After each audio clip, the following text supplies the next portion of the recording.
Welcome to pen point. మనం చూసినాం ఆంధ్రప్రదేశ్ రాష్ట్రంలో గత 5 ఏళ్ల పాటు వైఎస్ఆర్సీపీ అధికారంలో ఉన్న సందర్భము, ఆ తర్వాత 2 ఏళ్ల పాటు ఇప్పుడు కూటమి అధికారంలోకి వచ్చే నేపథ్యంలో మనం అబ్జర్వ్ చేసినప్పుడు ఎన్నికల ప్రచారంలో జరిగిన అంశాలు ఏవైతే ఉన్నాయో వాటిలో కీలకమైనది సంపద సృష్టి అన్నది ఒకటి, ఉపాధి కల్పన అన్నది మరొక అంశాన్ని చెప్పే ప్రయత్నం చేస్తున్నారు. 20 లక్షల కోట్ల రూపాయల ఇన్వెస్ట్మెంట్స్, 23 లక్షల ఉద్యోగాలు కల్పించడమే మా ధ్యేయం అంటూ టీడీపీ చెప్పడం కానివ్వండి, దానికి అనుగుణంగానే గత 2 ఏళ్ల పాటు అధికారంలో ఉన్న తర్వాత 2 ఏళ్ల అధికారాన్ని పూర్తి చేసుకునే నేపథ్యంలో కూడా లక్షలాది ఉద్యోగాలు ఇప్పటికే వచ్చేసాయని, లక్షల కోట్ల ఇన్వెస్ట్మెంట్లు వచ్చాయి, దాని ద్వారానే సంపద సృష్టి జరుగుతోందంటూ టీడీపీ ఎప్పటికప్పుడు చెబుతూనే ఉంది. దాన్ని కూటమి ప్రభుత్వము కన్ఫర్మ్ చేస్తుంది. అయితే నిన్న పార్లమెంటులో వైఎస్ఆర్సీపీ ఎంపీ అడిగిన ప్రశ్న, రాష్ట్రంలో ఎన్ని ప్రాజెక్టులు గ్రౌండ్ అయ్యాయి, దాని ద్వారా ఎంత ఇన్వెస్ట్మెంట్ వచ్చింది, వాటి ద్వారా ఎన్ని ఉద్యోగాల కల్పన జరిగింది అన్న ప్రశ్నకు సమాధానము కాస్త ఇంట్రెస్టింగ్గా వచ్చింది. ఎందుకంటే ఇప్పటివరకు కేవలం గ్రౌండ్ అయింది 10 ప్రాజెక్టులు, 22,000కు పైగా ఉద్యోగాలు, 6,900 కోట్ల రూపాయలు మాత్రం ఇన్వెస్ట్మెంట్లు వచ్చాయన్నది ఆ ఆన్సర్కి సంబంధించిన సారాంశంగా మనం చూడాలి. మరి చెప్తున్న 20 లక్షల కోట్లు ఎక్కడున్నాయి, 23 లక్షల ఉద్యోగాలు ఎప్పటికీ పూర్తవుతాయి?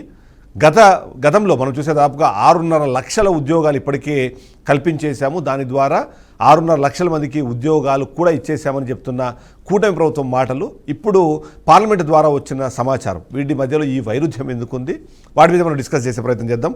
మనతో పాటు లైవ్లో జాయిన్ అయ్యారు డాక్టర్ సుధాకర్ రెడ్డి గారు, టీడీపీ నాయకులు, అలాగే వేణుగోపాల్ గారు మనతో పాటు లైవ్లో జాయిన్ అయ్యారు, అధికార ప్రతినిధి జనసేన పార్టీ నుంచి, అలాగే వీరశేఖర్ రెడ్డి గారు వైఎస్ఆర్సీపీ అధికార ప్రతినిధి కూడా మనతో పాటు జాయిన్ అయ్యారు. మొదటగా వేణుగోపాల్ గారి దగ్గరికి వెళ్దాం. వేణుగోపాల్ గారు నమస్తే. మనం చూసిన ఇవాళ అంటే ఏదైతే పార్లమెంట్లో అడిగిన ప్రశ్న, దానికి వచ్చిన సమాధానము, గతంలో అసెంబ్లీలో మీ ప్రభుత్వం ఇచ్చిన సమాధానం, రెండింటికి చాలా వైరుధ్యం ఉంది. వైరుధ్యం ఏదో ఒక 10-15% అంటే ఓకే, కానీ బట్ మీరు ఇచ్చిన సమాధానానికి కేవలం 10% కూడా ఇక్కడ జరగలేదు అన్నది ఒక పాయింట్ వినిపిస్తుంది. ఎలా చూడాలంటారు? ఈ సమాధానంలో ఈ వైరుధ్యం ఏంటి, వాస్తవ పరిస్థితులు ఏంటి? సార్, ముందుగా మీకు, అదేవిధంగా ప్యానెల్లో పాల్గొంటున్న తెలుగుదేశం పార్టీ నాయకులకి, వైఎస్ఆర్సీపీ నాయకులకి, అదేవిధంగా బీఆర్కే ప్రేక్షకులకి అందరికీ నా నమస్కారం. సార్, ఈరోజు ఏదైతే కూటమి ప్రభుత్వం పెట్టుబడులు అనేది గత 2 సంవత్సరాలుగా గట్టిగా ప్రయత్నం చేస్తూ ఈరోజు 410 MOUలు జరగడం జరిగింది. అది వాస్తవం. కేంద్రంలో వీళ్ళు ఏం ప్రశ్న అడిగారో, వాళ్ళు ఏం వచ్చిందో, దాని సాక్షిలో ఏం రాసుకున్నారో కానీ అది సాక్షి వాళ్ళకి తెలియాలి, కానీ మాకు తెలియదు. పార్లమెంట్ ఆన్సర్ దాన్ని బట్టే మాట్లాడుతుంది. సాక్షినో ఇంకొక పత్రికనో వాడి గురించి కాదు, పార్లమెంట్ నుంచి ఆన్సర్ ఇచ్చారో దాన్ని చూసే మాట్లాడుతుంది. పార్లమెంట్ లో ఆన్సర్ కూడా నేను చెప్పడం ఏమంటే, ఈరోజు 410 పైగా MOUలు జరిగింది. కావాలంటే మీరు గూగుల్ కొట్టి చూడండి. గూగుల్లో ఇప్పుడు మీరు గూగుల్లో ఏదో తెలుగుదేశం పార్టీ లేదో జనసేన పార్టీ లేదా బీజేపీ పార్టీ మెన్షన్ చేసేది కాదు కదా, గూగుల్లో కొట్టి చూడండి. నేను ఇప్పుడు అది మీ కోఆర్డినేట్ చెప్తానే నేను వెంటనే కొట్టి చూసి నేను డీటెయిల్స్ అన్ని రాసుకురావడం జరిగింది. 410 పైగా MOUలు ఉంటే దాంట్లో 9.8 నుంచి 13 lakhs వరకు పెట్టుబడులకి MOUలు జరిగింది. దాంట్లో 7.8 నుంచి 13 lakhs వరకు ఉద్యోగాలు రావడం జరుగుతుంది. ఈరోజు రోడ్లు, పోర్ట్లు, విమానాశ్రయాలు, పారిశ్రామిక క్యారిడార్లు, అదే విధంగా ఏదైతే ప్రాజెక్ట్స్ ముందుకు పోతా ఉంటే వాస్తవం మనం రోజు చూస్తున్నాం. ఈ నెలలోనే చంద్రబాబు నాయుడు గారు ఏదైతే తిరుపతికి వచ్చి 2 ప్రాజెక్టులు ఓపెన్ చేశాడు. హీరో హోండా సంబంధించింది, అదే విధంగా ఏదైతే హోండా కార్ సిస్టమ్, దానికి మేము కూడా పోయి అటెండ్ అయినాం. ఏదైతే సత్యవేడ్లో ఇది ఉంది, ప్రాజెక్ట్స్. అక్కడికి ఒక రోజు వచ్చి సీఎం గారు ఒక రోజు అంతా అక్కడే ఉన్నారు. 2 ప్రాజెక్టులు అక్కడే ఓపెన్ చేయడం జరిగింది. హీరో హోండాకి సంబంధించింది, అది మళ్ళీ కార్లకు సంబంధించిన ఒక ప్రాజెక్టు. అదే విధంగా ఈ రోజు మళ్ళీ అదే నెక్స్ట్ రోజు ఉండేసి కడప పోయి స్టీల్ ప్లాంట్ ఒకటి ఓపెన్ చేయడం జరిగింది. జగన్మోహన్ రెడ్డి అదే స్టీల్ ప్లాంట్ 3 సార్లు పోయి ఓపెన్ చేశాడు. అంటే అడవులు చెప్పేటో చేసిన ప్రాజెక్టే ఆయన 5 సంవత్సరాలు 3 సార్లు పోయి ఆ ప్రాజెక్ట్ శంకుస్థాపన చేసింది. అలాంటిది ఈ రోజు JSW స్టీలు ఆ సంస్థ వచ్చింది. అదే విధంగా చంద్రబాబు నాయుడు గారు, పవన్ కళ్యాణ్ గారు అందరూ పోయేసి ఆ స్టీల్ ప్లాంట్ ని ఓపెన్ చేయడం జరిగింది. అదే విధంగా చూసుకుంటే విశాఖపట్నంలో వీళ్ళు ఏ డేటా సెంటర్ ఎందుకు, దానికి 2 ఉద్యోగాలు అని విమర్శించిన వ్యక్తులు మనం రాష్ట్ర వ్యాప్తంగా చూసాం. ఆ తర్వాత దాన్ని మేమే తెచ్చామని కూడా చెప్పేశారు. అంటే ఫస్ట్ 2 ఎందుకు, సెక్యూరిటీ, దానిలో ఏం జాబ్లు వస్తాయి అన్న వ్యక్తులు మళ్ళీ ఏ డేటా సెంటర్ ఈరోజు ఏషియాలోనే 2nd ప్లేస్ ఈ డేటా సెంటర్ కి ఏది డేటా సెంటర్ రావడం, అదే విధంగా గ్రీన్ ఎనర్జీలు, పోర్ట్లు, ఆధారిత పరిశ్రమలు, అదే విధంగా ఏదైతే సౌర ఈ రాష్ట్రంలో సోలార్ సిస్టమ్ సంబంధించిన అనంతపూర్లో అదే విండ్ ఎనర్జీ, హైడ్రోజన్ ప్రాజెక్ట్స్, అదే విధంగా ఆ, చిత్తూరులో ఏదైతే మొన్న ఆ కుప్పంలో కూడా ఒక ఫ్యాక్టరీ చంద్రబాబు నాయుడు గారు ఓపెన్ చేశారు. ఓకే. అంటే ఈ రోజు ఏం చేస్తున్నారంటే డిఫెన్స్లు, అదే విధంగా డ్రోన్లు, ఏరోస్పేస్లు, electronic, Royal Enfield, food processing యూనిట్లు, అర్సల్ మెటల్ ఉక్కు పరిశ్రమలు, అదే విధంగా ప్రకాశం డిస్ట్రిక్ట్ లో సింప్లిఫై భారత్ చేసి పెట్రోలియం కార్పొరేషన్ వాళ్ళు. వేణుగోపాల్ గారు సింప్లిఫై చేసి ఆన్సర్ చెప్పాలంటే ఎన్ని వేల ఉద్యోగాలు వచ్చాయి లేదా ఎన్ని లక్షల ఉద్యోగాలు వచ్చాయి, అదే చెప్తున్నా, ఎంత అదే ఇన్వెస్ట్మెంట్ చెప్తున్నా, పూర్తి వచ్చింది? చేయండి. అంటే ఈ రోజు భారత పెట్రోలియం కార్పొరేషన్ లో 1,00,000 కోట్ల చమురు శుద్ధి కర్మాగారం ప్రకాశం జిల్లాలో, అదే విధంగా ఏదైతే పుట్టపర్తిలో 15,000 కోట్లతో యుద్ధ విమానాలు చేసిన బెల్ కంపెనీ, దాంట్లో మాకు కూడా షేర్లు ఉన్నాయి బెల్ కంపెనీలో. ఓకే. అదే విధంగా ఏదైతే కళ్యాణి స్ట్రాటజిక్ సిస్టమ్ లిమిటెడ్ అనే రక్షణ రంగం ఆయుధాల ప్రాజెక్టు, అదే విధంగా 1,600 కోట్లతో 175 ఎంఎస్ఎంఈలు పార్కులు ఈ రోజు రాష్ట్ర వ్యాప్తంగా పెట్టుబడులు వస్తున్నాయి. అంటే ఈ రోజు కేంద్ర ప్రభుత్వాన్ని నిధులను ఏమడిగాడో, అదే విధంగా ఆయన ఏం చెప్పారో గానీ మన కంటితో చూస్తున్నాం రాష్ట్రంలో వస్తున్న పరిశ్రమలు, మన కంటితో చూస్తున్నాం ఏదైతే ఉద్యోగాలు వస్తున్నది. కానీ దాన్ని పక్కన పెట్టేసి ఈ రోజు ఏదో జగన్మోహన్ రెడ్డి గారు డెవలప్ చేసేటట్లు రాష్ట్రం అంతా చేశారు. డెవలప్మెంట్ ఏం చేశారు? దోపిడీ చేశారు. మట్టి మైన్స్, దేవాదాయ భూములని, ప్రభుత్వ భూములని, లిక్కర్లు మాఫియా అని, ఇసుక మాఫియా అని, అదే విధంగా దేవుడి ప్రసాదాల్లో అవినీతి, అదే విధంగా దేవుడి పరకామంలో అవినీతి, ఇటు చెప్పుకుంటూ పోతే అనేక అవినీతులు చేశారు. వీళ్ళు ప్రభుత్వంలో ఏం చేయకపోయినా కూడా ఈ రోజు బురద జల్లే కార్యక్రమం, బకెట్లు బురద జల్లేదానికి మాత్రం ముందుకు వస్తున్నారు. అదే విధంగా గంజాయిలు అమ్మడము, రౌడీజం చేయడము, అదే విధంగా మటలు చేయడము. వీరశేఖర రెడ్డి గారితో సమాధానం తీసుకుందాము. మీరు చెప్తున్న అభివృద్ధి వాళ్ళకి అవకాశం ఇచ్చి మళ్ళీ మీ దగ్గరకు వస్తాను. ఏం అభివృద్ధి చేసింది కూడా చెప్పాలి కదా. అది అడుగుదాం. వీరశేఖర రెడ్డి గారిని అడుగుదాము. 5 సంవత్సరాల్లో ఏం అభివృద్ధి చేశారు, ఏం ప్రాజెక్టులు వచ్చాయి, కత్తులు, కటార్లు, గొడ్డలు తయారు చేసుకొని ఎవరైనా మాట్లాడితే వాళ్ళని నరకడము, ఎవరైనా మాట్లాడితే వాళ్ళని తిట్టడము, వ్యతిరేకిస్తే ఒకసారి శేఖర్ రెడ్డి గారితో సమాధానం తీసుకొని మీ దగ్గరకు వస్తాను. సుధాకర్ రెడ్డి గారు లాస్ట్ మీరు ఫైనల్గా మీరు ఆన్సర్ చేద్దరు. ఒక నిమిషము. శేఖర్ రెడ్డి గారు, సో మీరు అడిగిన ప్రశ్న, వాళ్ళు చెప్పిన సమాధానము, వీళ్ళు చెబుతున్న లెక్కలు, వీటన్నిటి మధ్యలో వైరుధ్యం చాలా ఎక్కువగా ఉంది. మీరు అడిగిన దాన్ని బట్టి మేబీ కేంద్ర ప్రభుత్వ ఆధీనంలో లేకపోతే వాళ్లకు నోటిఫై అయిన సంబంధించిన ఇన్ఫర్మేషన్ మాత్రమే వాళ్ళు షేర్ చేస్తున్నారు. కానీ ఆ ఇన్ఫర్మేషన్ వచ్చింది కాబట్టి రాష్ట్రంలో ఇంకేం పెట్టుబడులు రాలేదు లేదా ఉద్యోగ కల్పన జరగలేదు అని చెప్పడం కూడా కరెక్ట్ అయిన పద్ధతి కాదు. ఎందుకంటే మన కళ్ళ ముందే కనిపిస్తున్నాయి ఇన్ని ఇన్వెస్ట్మెంట్లు వస్తున్నాయి అన్నది ఒక పాయింట్ వినిపిస్తుంది. ఏం చెప్తారు సార్? ఒక్క నిమిషం, సుధాకర్ రెడ్డి గారు కూడా మాట్లాడిన తర్వాత కూటమి మొత్తానికి సమాధానం చెబుతాం సార్ దయచేసి. ఓకే, సరే, మీరుంటే ఓకే. సుధాకర్ రెడ్డి గారు చాలా తెలివైనడండి ఆయన, వైఎస్ఆర్ పార్టీ ఆయన. అంటే తిట్టేదానికి ఆయుధాలు కావాలని. సరేలేండి, చెప్తాను సార్. చిదంబరం రెడ్డి సుధాకర్ రెడ్డి అన్న ఒక్క నిమిషం. సుధాకర్ రెడ్డి అన్న, సారీ, సుధాకర్ రెడ్డి అన్న, నేను తిట్టాల్సిన పని లేదు, నేను ఎవ్రీథింగ్ డాక్యుమెంట్ చూపించే మాట్లాడతాను. చెప్తాను. సమాధానమే. రైట్ తిట్టడం ఇదండి, పార్లమెంట్ లో మిథున్ రెడ్డి గారి ప్రశ్నకి వచ్చిన సమాధానం 100% నిజమే. దాన్ని మేమేమి తప్పు పట్టడం లేదు, కాదనడం లేదు.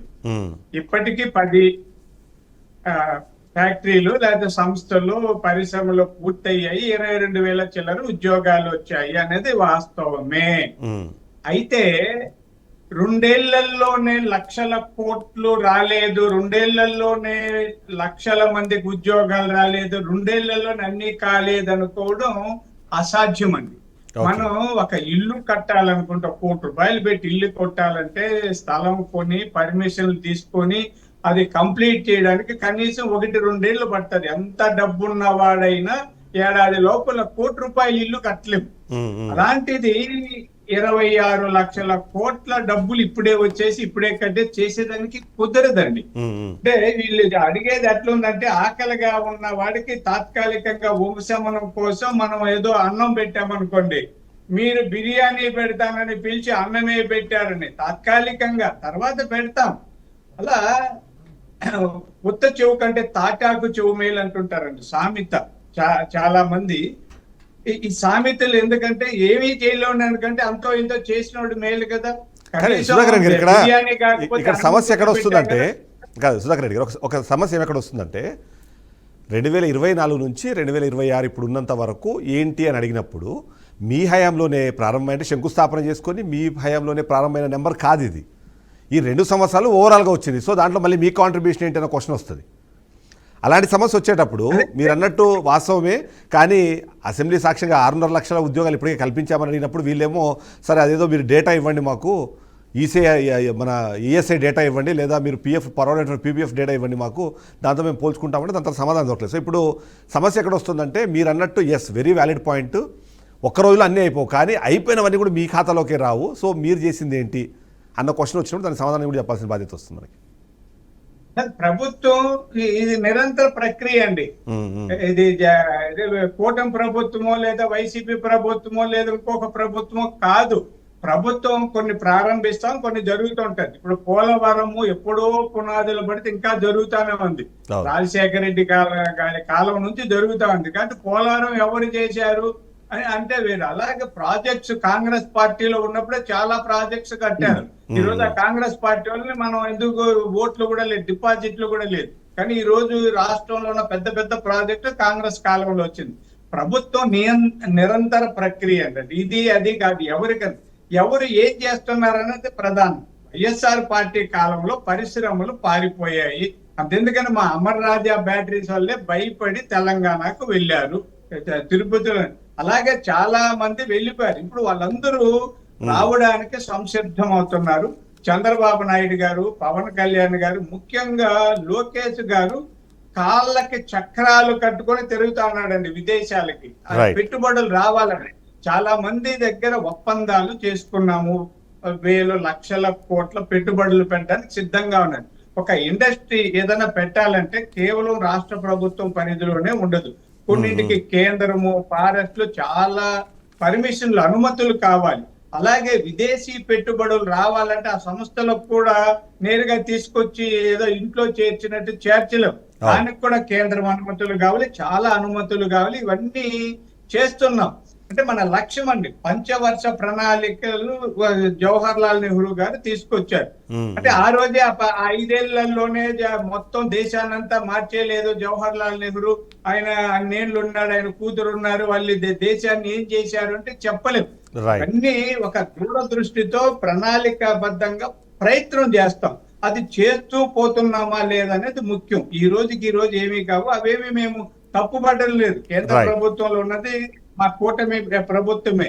అంటే విమర్శలు చేసేటప్పుడు వాళ్ళు మేము పోల్చుకుంటే జగన్మోహన్ రెడ్డి గారి కాలంలో ఉన్న వాళ్ళు పారిపోతే మేము అందరినీ తీసుకొచ్చి మోటివేట్ చేస్తున్నాం, ప్రేరణ కల్పించి నిర్మాణం కోసం కృషి చేస్తున్నాము.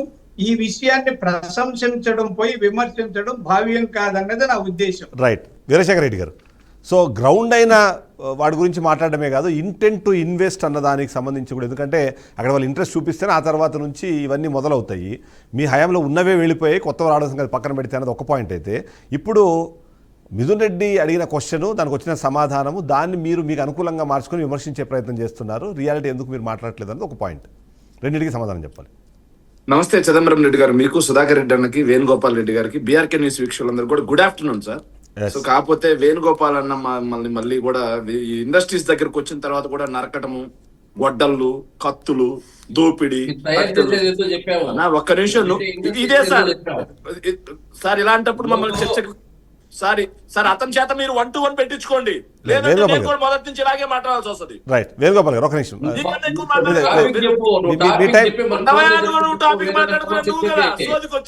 వేణుగోపాల్ గారు ఒక నిమిషం ప్లీజ్, తన టైం తనకి ఇవ్వండి, మీకు అవకాశం ఇస్తాను మళ్ళీ. వేణుగోపాల్ గారు ప్లీజ్, మీకు అవకాశం ఇస్తాను.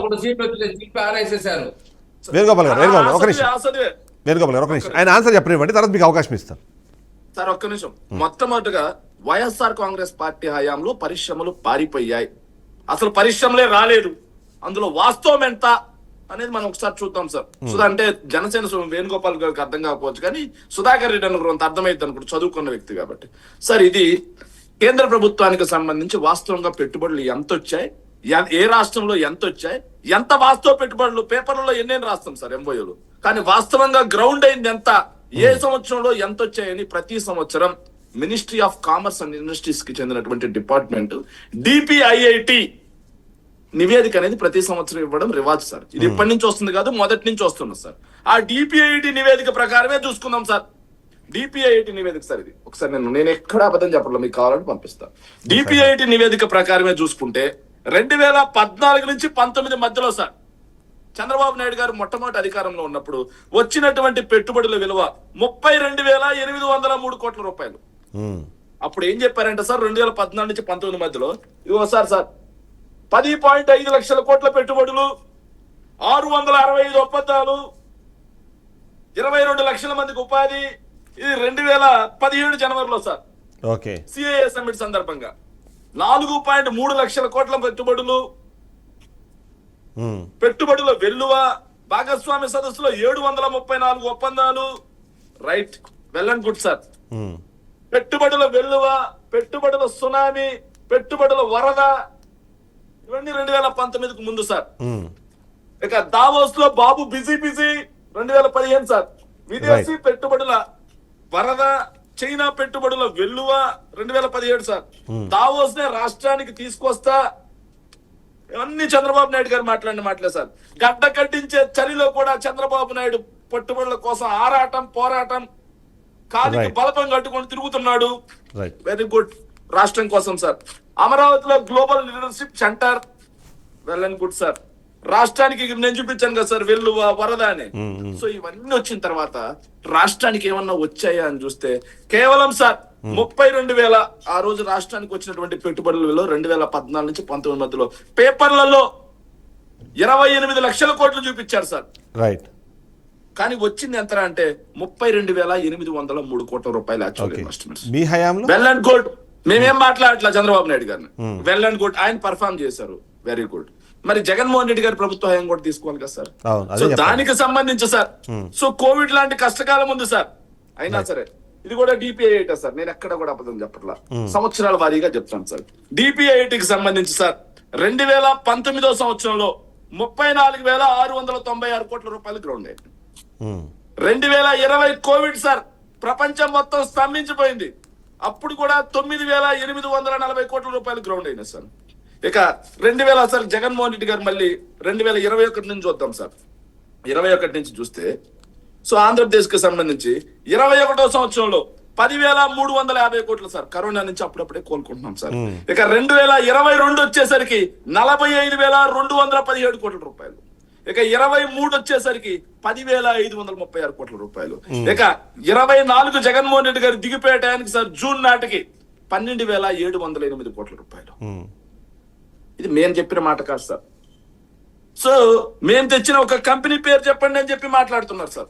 Yes, I let you know, ఒకసారి చెక్ చేసుకోండి ఉన్నాయో లేవో. ఒక 5-6 పేర్లు చెప్పి మీరు టోటల్ నెంబర్ చెప్పండి సార్. ఏమనుకోండి, టైం బాగుంది. ఒక 5-6 పేర్లు చెప్పండి, టోటల్ నెంబర్ చెప్పండి దయచేసి సార్. సో నేను ఆ పక్కన సుధాకర్ రెడ్డి అని ఉన్నాడు. సుధాకర్ రెడ్డి అన్న వీళ్ళిద్దరిది కూడా తిరుపతి జిల్లానే. నేను తిరుపతి జిల్లాకి సంబంధించే చెప్తాను సార్, పక్క జిల్లాల గురించి అవసరం లేదు సార్. తిరుపతిలో శ్రీ సిటీ అని స్టీల్ ప్లాంట్ ఒక్క నిమిషం ఆగబ్బా, ఎందుకు తొందర? ఇప్పుడు కొత్త జిల్లా, మా జిల్లా గురించి కాదు. చిత్తూరు నుంచి కడపకు రండి మీరు, ప్లీజ్. చిత్తూరు చెప్పండి, కడప చెప్పండి. డాక్యుమెంట్ ఉండదు, నోటికి ఏది వస్తే అది మాట్లాడతాం, ప్రజలు నవ్వుకుంటారనే. పర్సనల్ కామెంట్స్ వద్దులేండి. పాయింట్ చెప్పండి వీరశేఖర్ రెడ్డి గారు. 5 నిమిషాల ముందు చెప్పారా? నాకు 5 నిమిషాల ముందు చెప్పారు. మీ గొడ్డల్ని కత్తులు తయారు చేసే ఫ్యాక్టరీ పెట్టుకోవడం. ఇది గొడ్డలు తయారు చేసే ఫ్యాక్టరీ పెట్టలే. ఒక్క నిమిషం, ఇది గొడ్డలు తయారు చేసే ఫ్యాక్టరీలు ఇస్తారా? కత్తులు తయారు చేసే ఫ్యాక్టరీలు ఇస్తారా? చదువుకుంటే వస్తాయి అండి. ఒక్క నిమిషం, జగన్మోహన్ రెడ్డి సార్ చెప్తున్నా సార్. ఒక్క నిమిషం, ఆన్సర్ చేస్తున్నారు. వివరం లేనప్పుడు ఇలాంటివన్నీ వస్తాయి సార్. డైకిన్ 4,000 కోట్ల రూపాయల పెట్టుబడితో 5,000 మందికి ఉపాధి కల్పించింది వైఎస్ఆర్ కాంగ్రెస్ పార్టీ హయాంలో. డైకెన్, అదే విధంగా Blue Star, Panel Opto Display Technology, Amber, Epack, Panasonic, Havells, CTC, ఏఏ డిక్సన్, క్లారియన్, ఏదైతే క్లారియన్ ఏరోసోనిక్స్, ఆరుషి, అదే విధంగా United Telelinks, Neolink Technologies, Foxlink Technologies, Sunny Opotech, Dixon Technologies, అదే విధంగా డిటిఐ టెక్నాలజీస్. ఓన్లీ ఎలక్ట్రానిక్స్ రంగంలో మాత్రమే సార్ నేను చెప్పింది. ఎక్కడరా అంటే వాళ్ళ శ్రీ సిటీ చిత్తూరు చుట్టుపక్కల సార్. ఇక పొంగనూరులో సార్ 7,000 కోట్ల రూపాయలతో పెప్పర్ మోషన్, ఎలక్ట్రిక్ బస్ పరిశ్రమ ఈరోజు చివరికి వచ్చింది సార్. మేమే టెంకాయ కొట్టి స్టార్ట్ చేసే పరిశ్రమని. మేము స్టార్ట్ చేసిందే పెప్పర్ మోషన్. పొంగనూరు, చిత్తూరు జిల్లాని, ఉమ్మడి చిత్తూరు జిల్లా. నేను చిత్తూరు జిల్లాలోనే చెప్పాను సార్. ఇక విశాఖపట్నం పోదాం సార్. విశాఖపట్నం పోతే కాగ్నిజెంట్ తెచ్చింది ఎవరు? అదే విధంగా ఇక్కడ ఏదైతే ఇన్ఫోసిస్ కంపెనీని పెట్టింది ఎవరు? డబ్ల్యూటీసీని తీసుకొచ్చింది ఎవరు? ర్యాండ్ స్టాండ్ తీసుకొచ్చింది ఎవరు? నేను అడిగాను సార్. ఇవన్నీ మేము తీసుకొచ్చినాయి. సో వైఎస్ఆర్ కాంగ్రెస్ పార్టీ హయాంలో పేపర్లలో కాకుండా సార్ మీరే అక్కడ నిజమే ఆగోయాను సార్. వాళ్ళ దృష్టిలో మేము గొడ్డల పార్టీ. ఒక్క నిమిషం, వాళ్ళ దృష్టిలో మేము గొడ్డల పార్టీయే. మేము సార్ ఇంకో మాట కూడా చెప్తున్నాం. వాళ్ళ దృష్టిలో మేము ప్రజల దృష్టిలో ప్రజల దృష్టి చెప్పుదా కొడతారు ప్రజలు. ఆగండి చెప్పేది మా దృష్టిలో కాదు సార్. ఏంది వేణుగోపాల్ గారు, వేణుగోపాల్ గారు ఒక నిమిషం. చర్చ కూడా ముందు కొనసాగదు. వేణుగోపాల్ గారు ఒక నిమిషం. చర్చ కూడా ముందు కొనసాగదు. ముందే ప్రజల దృష్టిలో చెప్పు. వేణుగోపాల్ గారు ఆయన నెంబర్స్ చెప్పారు కదా, మీ టైం ఇచ్చిన మీరు అందులో నిజమా తప్పనేది మాట్లాడుతున్నారు. వేణుగోపాల్ గారు ఒక నిమిషం. ఒక్కరిని మాట్లాడినామని నేను చెప్తున్నా. చర్చ కూడా ముందుకెళ్ళదు. మీ పాయింట్ చెప్పండి. అడపలో స్టీల్ ప్లాంట్ ఎందుకు 3 సార్లు ఓపెన్ చేయాలి? 3 సార్లు ఎందుకు ఓపెన్ చేయాల్సింది వచ్చింది? రైట్ ఎస్ 3 సార్లు ఎందుకు ఓపెన్ చేయాల్సి వచ్చింది? వీరశేఖర్ రెడ్డి గారు సమాధానం చెప్పండి. వేణుగోపాల్ గారు మంచి question. Let him answer. Venugopal గారు లెట్ హిమ్ ఆన్సర్. మాట్లాడిస్తామంటే నేను ఎవరిని మాట్లాడినేవాను. నో మీరు ఆన్సర్ చెప్పండి. రిక్వెస్ట్ నా రిక్వెస్ట్. ఎవరు? ప్రజలు చేశారు. మీరు అన్ని డెవలప్మెంట్ చేస్తుంటే 11 సీట్లు ఎందుకు ఇచ్చారు? ప్రజలను అడగండి. చంద్రబాబు నాయుడు అంత డెవలప్మెంట్ చేసేవాడైతే 2004లో ఎందుకు చెప్పుతా కొట్టారు?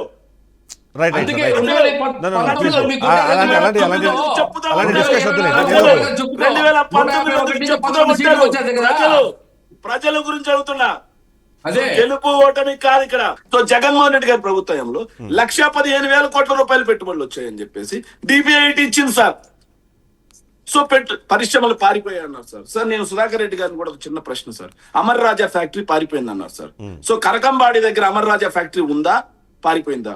చిత్తూరు దగ్గర ఉన్నటువంటి సార్, చిత్తూరు దగ్గర ఉన్నటువంటి ఏదైతే మ్యానుఫ్యాక్చరింగ్ ఫుడ్ ప్రాసెసింగ్ యూనిట్ ఏదైతే ఉందా, లేదా బంగారుపాలెం దగ్గర ఉంటుంది సార్, హైదరాబాద్ సారీ బెంగళూరు వచ్చేటప్పుడు రైట్ సైడ్ లో, అది ఉందా? పారిపోయిందా? సార్ అతను వాస్తవంగా సార్ ఆ రోజు 80కి పైగా ఫ్యాక్టరీలకి పొల్యూషన్ కంట్రోల్ బోర్డు అనేది అందరికీ కూడా మీ ఫ్యాక్టరీల వల్ల పొల్యూషన్ ఎక్కువ అవుతుంది, గాలి కాలుష్యం, వాయు కాలుష్యం, వాటర్ పొల్యూషన్ మొత్తం అవడంతో ఇబ్బంది పడుతున్నారు అని చెప్పేసి సో గవర్నమెంట్ ఆ రోజు 80 మంది ఫ్యాక్టరీలకు ఇచ్చింది సార్. సో దాన్ని సుప్రీంకోర్టు కూడా సమర్థించింది. సుధాకర్ రెడ్డి గారు విఘ్నులు మీరు. సుప్రీంకోర్టు కూడా సమర్థించింది సార్. సమర్థించిన తర్వాత ఏం జరిగింది సార్? సో ఆయన ఏం చేశారంటే రాజకీయం చేశారు సార్ మీ టీడీపీ. మిగతా 70 మంది ఎవరు పారిపోలేదు సార్. ఈయన 9,500 కోట్ల రూపాయలు మేము తెలంగాణలో పెట్టుబడి పెడుతున్నాం అన్నారు సార్. Well and good. ఇప్పటికి పెట్టింది 500 కోట్లే. ఓన్లీ CQP ప్లాంట్ మాత్రమే, ఏదైతే కస్టమర్ క్వాలిఫికేషన్ అదైతే ప్లాంట్ మాత్రమే CQP మాత్రం ఓపెన్ అయింది సార్. ఇంకా 9,000 కోట్ల రూపాయలు పెండింగ్ ఉన్నాయి సార్. ఇప్పుడు ఎర్లీ బోర్డు, టైలర్ మేడ్ అని చెప్పి పెట్టుబడులు 60% రాయితీల రూపంలో ఇస్తున్నాం సార్. Well and good. భూమి 99 పైసలకే ఇస్తున్నాం సార్. Well and good. మరి మేము పొమ్మంటే పోయిన వాళ్ళు ఇంకా 9,000 కోట్ల రూపాయలు అమర్ రాజా దగ్గర పెండింగ్ ఉన్నాయి కదా సార్. మరి 9,000 కోట్లు ఆంధ్రప్రదేశ్ పెట్టించండి సార్. కాళ్ళకు బలపం కట్టుకొని ఆయన వేరే దేశాల చుట్టూ తిరగాల్సిన పని లేదు సార్. నారా లోకేష్ గారు వాళ్ళ పార్టీ ఎంపీఏ గల్లా జయదేవ్, ఆయన కంపెనీ మిగిలిన 9,000 కోట్లు చిత్తూరులో పెట్టించమనండి sir. Well and good sir. Pollution కి ఏదైతే పొల్యూషన్ కంట్రోల్ బోర్డు నోటీసులు ఇవ్వటమే తరిమేసినట్టయితే మొన్నటికి మొన్న పవన్ కళ్యాణ్ గారు, గౌరవ ఉప ముఖ్యమంత్రి అయినటువంటి పవన్ కళ్యాణ్ గారు ఎక్కడ సార్ గోదావరి నదీ జలాల్లో కాలుష్యం అవుతుంది అని చెప్పి ఒక పేపర్ కంపెనీ, పేపర్ మిల్కి నోటీసులు ఇచ్చారు సార్. అంటే ఆ ఫ్యాక్టరీని తరిమేసినట్టేనా?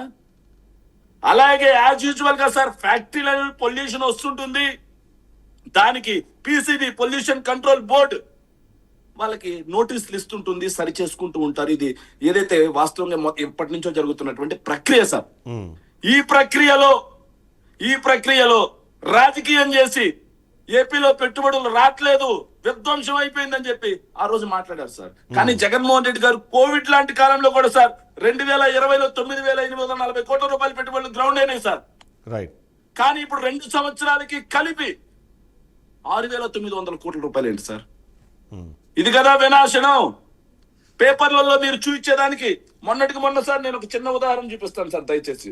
సో ఇది ఒక్క నిమిషం సార్, నేను పేపరే మాట్లాడతాను సార్. ఈనాడు పేపర్ సార్, ఈనాడు పేపర్ కి సంబంధించి మొన్నటికి మొన్న సార్ పెట్టుబడుల వెళ్ళు అన్నారు సార్, మళ్ళీ పెట్టుబడుల పండుగ ఆంధ్రజ్యోతి సార్, ఇది వరుసగా చూపించారు సార్.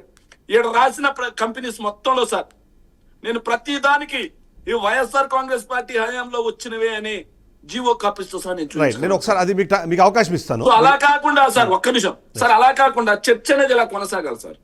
నేను చూపించాను, మీరు మాట్లాడారు, నేను రాసుకున్నాను, మీరు మాట్లాడండి, నేను మాట్లాడింది మీరు రాసుకోండి. అలా కాకుండా వ్యక్తిగతంగా వెళ్తాం, గొడ్డలి పార్టీ రౌడీ పార్టీ అని వెళ్తాం, ఎవడికి పుట్టారని అడుగుతాం, ఇవన్నీ అంటా ఉంటే సో మాకు కూడా వచ్చు సార్. మీరు పూలేస్తే సార్, మీరు పూలేస్తే I will give flower bouquet sir. మీరు రాళ్ళేస్తే నేను బండ రాళ్ళేస్తాను సార్. మీరు బూతులు తిడితే నేను బండ బూతులు తిట్టగలను సార్.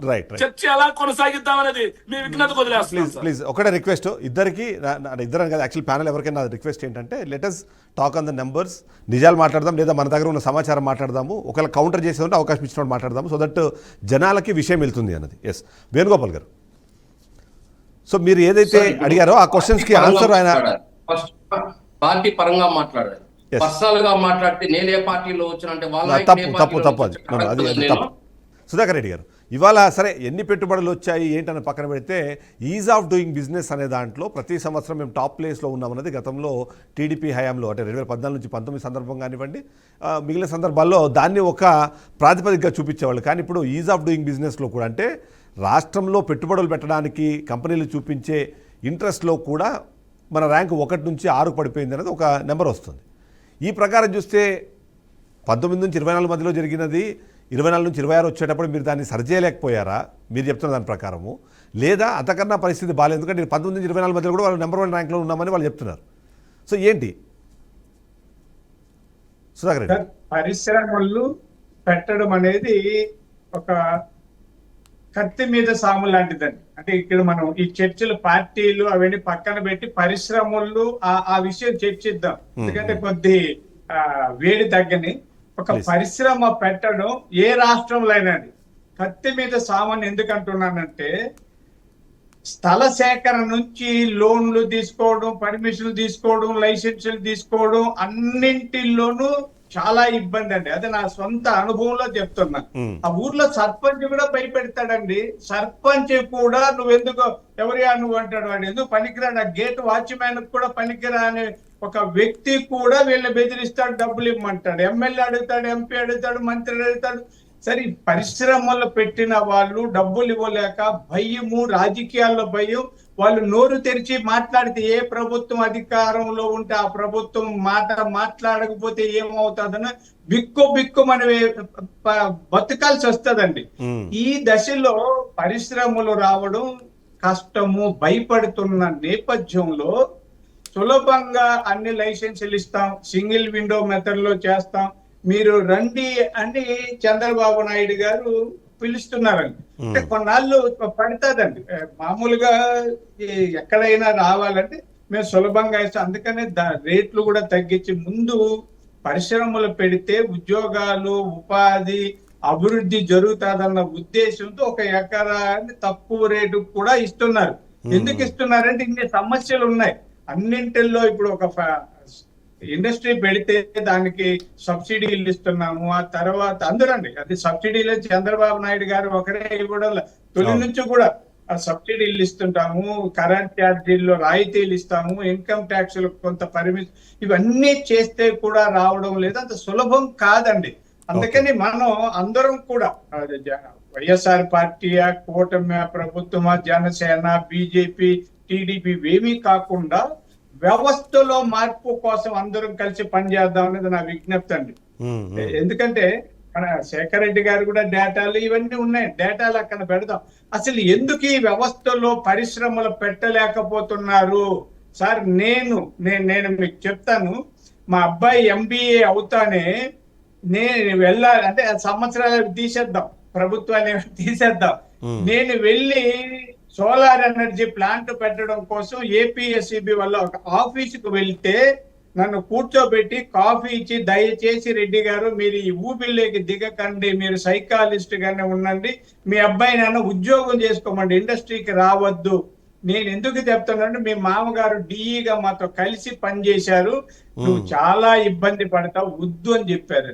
నేను చిన్నప్పటి నుంచి చాలా చూశానండి. ఇప్పటికి కూడా మీకు చెప్తే కరెక్ట్ గా వారం క్రితమే మా ఊర్లో ఒక 100 ఎకరాల్లో ఇండస్ట్రియల్ పార్కు పెడదామని ముఖ్యమంత్రి గారికి లేఖ రాశానండి. మా ఊర్లో వెళ్ళి తిరిగితే, నేను మా ఊరికి వెళ్తే అందరూ భయపడుతున్నారు, ఎందుకన్నా నువ్వు ఇట్లా పనులన్నీ మళ్ళీ మమ్మల్ని ఊపిలోకి దింపుతావు, ఇండస్ట్రీస్ ప్రభుత్వంతో కాదండి, ఏ ప్రభుత్వం అన్నారా అని పరిశ్రమలు పెట్టడానికి భయపడుతున్నాము. దీనికి కారణం ఏమంటే అధికారుల అవినీతి, రాజకీయ నాయకుల అవినీతి, స్థానికుల అవినీతి, చట్టాల అవినీతి. ఇంత చేస్తే రోడ్లు ఉండవు. ఆ ఊరికి 40 అడుగుల రోడ్డు, 30 అడుగుల రోడ్డు శాంక్షన్ చేస్తే వాడు కూడా 15-20 వేసేస్తున్నాడు. అధికారులను అడిగితే, నేను మా ఊరండి, నేను మా ఊరికి రోడ్డు శాంక్షన్ చేయిస్తే ఆఖరికి అది 15 అడుగులు కూడా లేదు. వాళ్ళు అడిగితే వచ్చింది చాలే అన్నారు, దండం పెడతారు. నేను చాలా గొడవ చేశాను. నా సొంత ఊరు, నేను బయట ఊర్ల కోసం చెప్పడం లే, నా సొంత ఊర్లో చెరువు ఎండిపోయిందండి, నీళ్లు లేవు.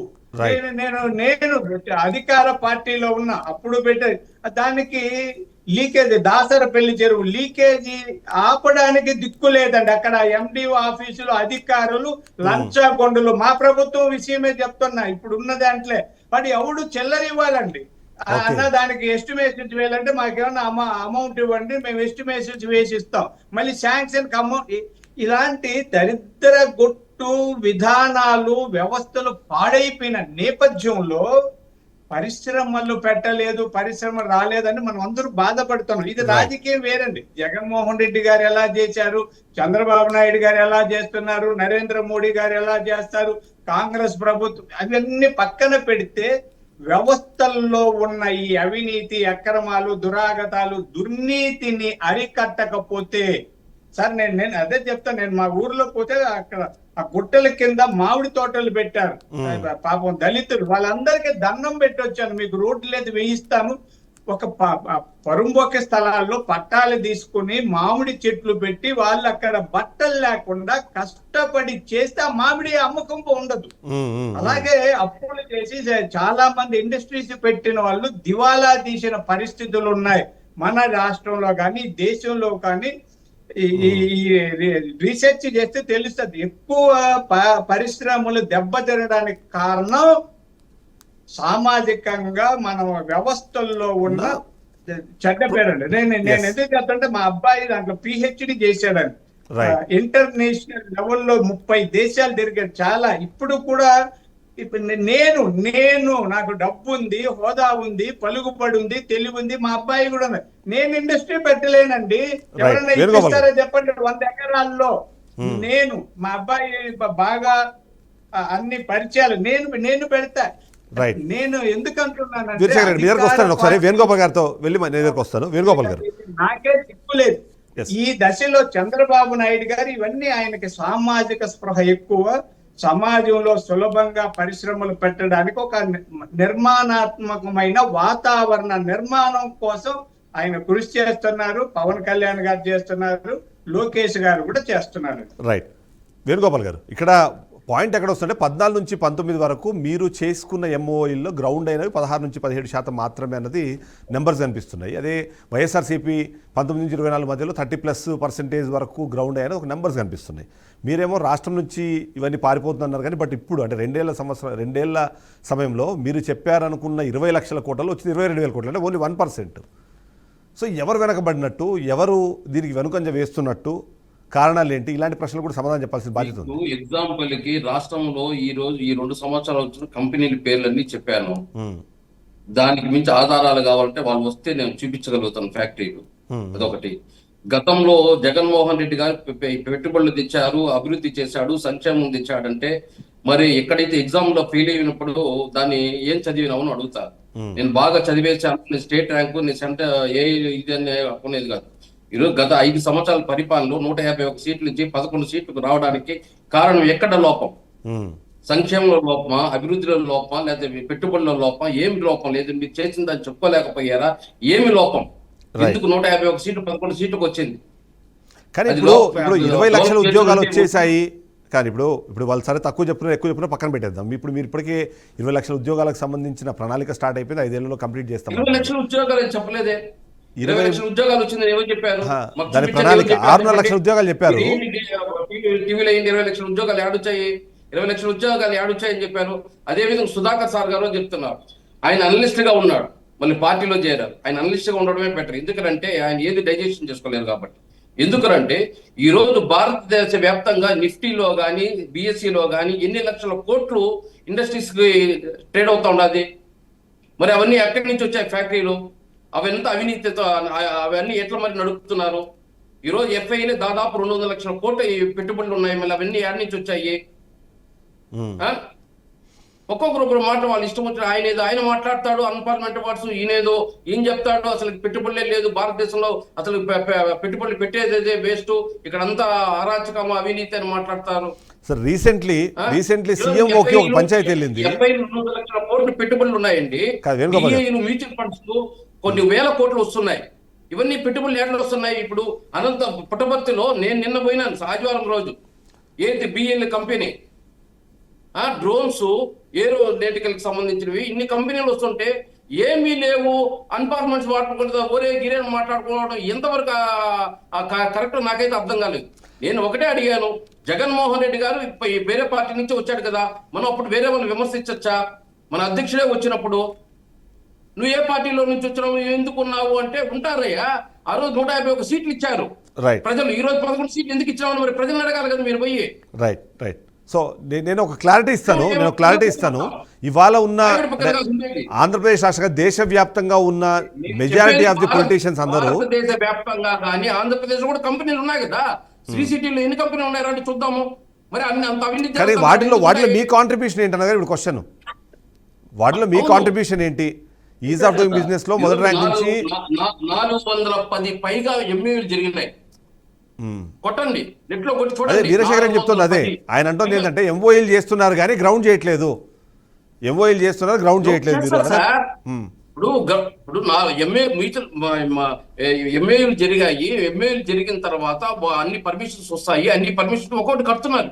ఒక 2 రోజుల్లో 3-4 ఫ్యాక్టరీలు ఓపెన్ చేసిపోయినారు తిరుపతి జిల్లాలో చంద్రబాబు నాయుడు గారు. రైట్. వీరశేఖర్ రాత్రి అక్కడే బస్సు చేసి బస్సులో పనుకొని పోయినాడు. జగన్మోహన్ రెడ్డి ఏ రోజుల్లో వచ్చి బయట వచ్చి పనుకున్నాడా తన ఇంట్లో తప్ప 5 సంవత్సరాల్లో? రైట్. వీరశేఖర్ రెడ్డి గారు కంక్లూడ్ చేయాలి. రెండు అంశాలు అడుగుతాను నేను మీకు. ఒకటి ఏంటంటే రాష్ట్రంలో వస్తున్న వాళ్ళు సరే పారిపోయారు లేదా పక్కన పెడదాము, ఏదైనా కొత్తది ఒక స్టేట్మెంట్ రాగానే మీ దగ్గర నుంచి వచ్చే రియాక్షన్ ఏంటంటే మీరు ఎవరైనా ఇది చేస్తే రేపొద్దున మేము అధికారంలోకి వస్తే వాళ్ళని క్యాన్సిల్ చేస్తాము లేదా వాళ్ళని ఇబ్బంది పెడతాము అనే ఒక స్టేట్మెంట్ రెగ్యులర్గా వైఎస్ఆర్సీపీ నుంచి వినిపిస్తూ ఉంటుంది.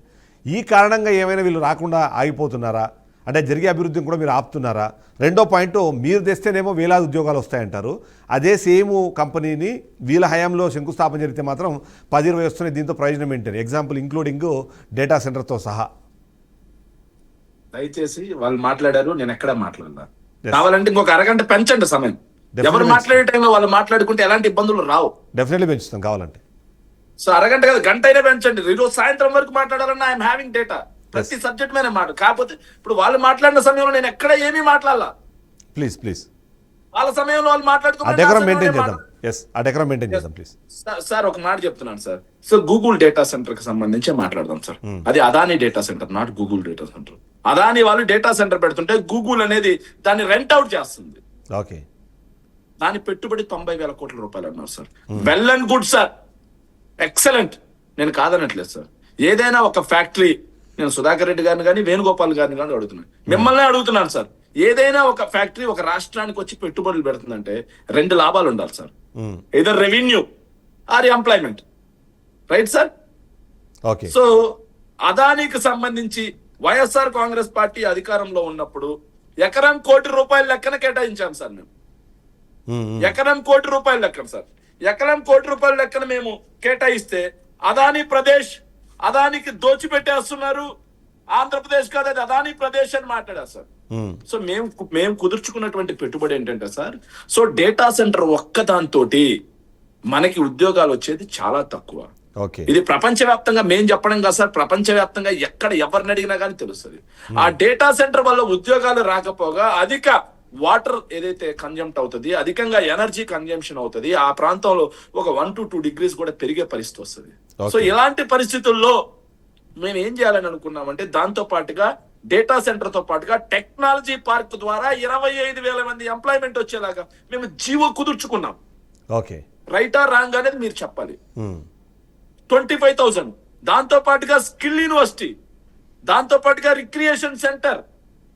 కానీ ఈ రోజు మేము కుదుర్చుకున్నటువంటి ఎంఓయూను తుంగలో దొక్కేసి వీళ్ళు అదానీ పేరుతో వీళ్ళు తీసుకొచ్చారు సార్. మరి డేటా సెంటర్ తో పాటుగా వచ్చినటువంటి టెక్నాలజీ పార్క్ ఎందుకు లేదు? జీవోలో మేమే అడుగుతున్నాం సార్, ఎందుకు లేదు? పాయింట్ నెంబర్ 1 దానికి సమాధానం చెప్పాలి. పాయింట్ నెంబర్ 2 200 ఉద్యోగాలే వస్తున్నాయని మేము చెప్పడం కాదు sir. SIPB state investment promotion board అని చెప్పేసి ప్రతి సంవత్సరం ప్రతి నెలలో 2 నెలలకు ఒకసారి ఆ ఇన్వెస్ట్మెంట్స్ ని మనం ఏదైతే ఆమోదింప జరుగుతుంది సార్, ముఖ్యమంత్రి అధ్యక్షతన జరుగుతుంది సార్. సో ఆ SIPB లో రైడన్ ఇన్ఫోటెక్ అంటే it's nothing but Google sir. 90,000 కోట్లకు పైగా పెట్టుబడి పెడుతుంది, ఎంప్లాయ్మెంట్ 200 మందే అని చెప్పి SIPB ఆమోదంలో ఉంది సార్. మేం కాదు కదా అన్నది. ఓకే, వాళ్ళు ఇచ్చినటువంటి జీవోలో ఈ రోజు సార్ అదానికి ఎకరం 99 పైసలకే సార్, సింహాచలం భూములతో సార్.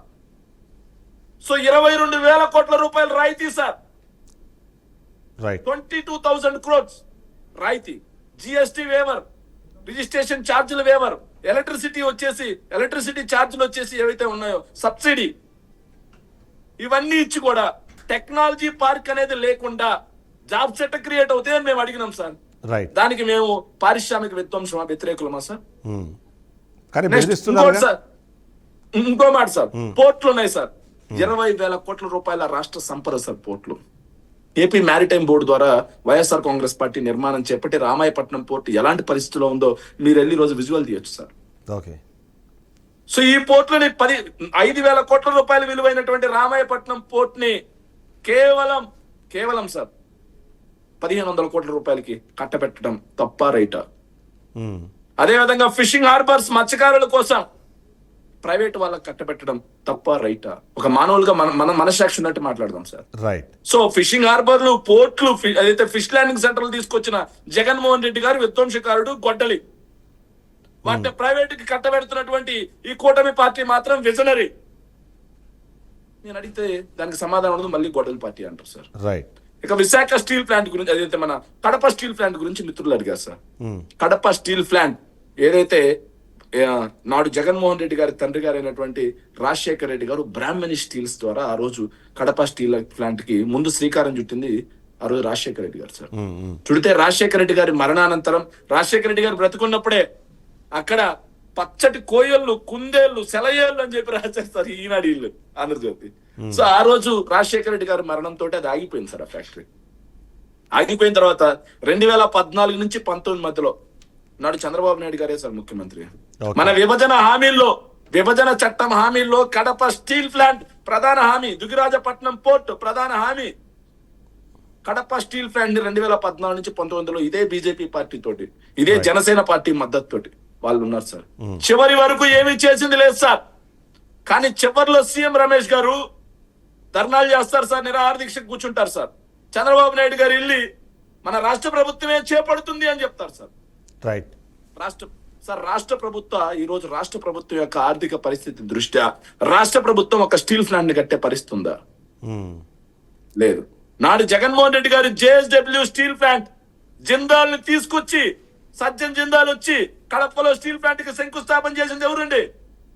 సజ్జన్ జిందాల్ ద్వారా. కానీ వైఎస్ఆర్ కాంగ్రెస్ పార్టీ అధికారంలోంచి పోగానే సజ్జన్ జిందాల్ గారిని ఏమని మాట్లాడతారు తెలుసా సార్?